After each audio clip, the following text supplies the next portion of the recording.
صلی اللہ علیہ وآلہ وسلم کے ولادت باسعادت کے اس مہینے کا پیغام ہے امت مسلمہ کے لیے کہ وہ نبی کہ جس نبی کی یہ عظمت ہے، یہ شان ہے کہ وہ تمام انبیاء کا سردار ہے، خاتم الانبیاء ہے، اتنی عظمتوں والا ہے، اتنے بلند اخلاق والا ہے۔ ہم ان کے امتی ہونے کے اعتبار سے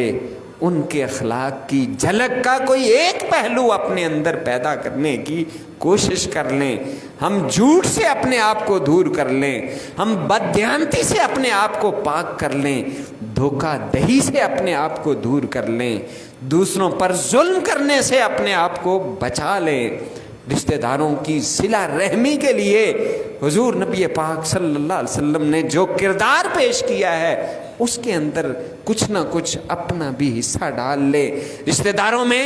جدائیاں اور لڑائیاں پیدا کرنے کی بجائے ان کو جوڑ کر صلہ رحمی کا ایک سبق ملتا ہے۔ حضور نبی پاک صلی اللہ علیہ وآلہ وسلم نے جو کچھ ہمارے لیے کیا ہے اور جو سختیاں برداشت کی ہیں ان کا کم از کم اتنا تو ہمیں حق ادا کرنا چاہیے کہ ان کے ساتھ صحیح اور حقیقی محبت کا اظہار کیا جائے کہ غلامی رسول میں جو ہم کہتے ہیں موت بھی قبول ہے، اس میں زندگی بھی قبول کر لیں، کہ غلامی رسول کے اندر ہم نے جو زندگی بسر کرنی ہے وہ بھی آپ کی غلامی کے اندر کریں، صرف اور صرف موت ہی قبول نہ کریں بلکہ زندگی کو بھی رسول اللہ صلی اللہ علیہ وسلم کے دیے ہوئے اس منہج پر،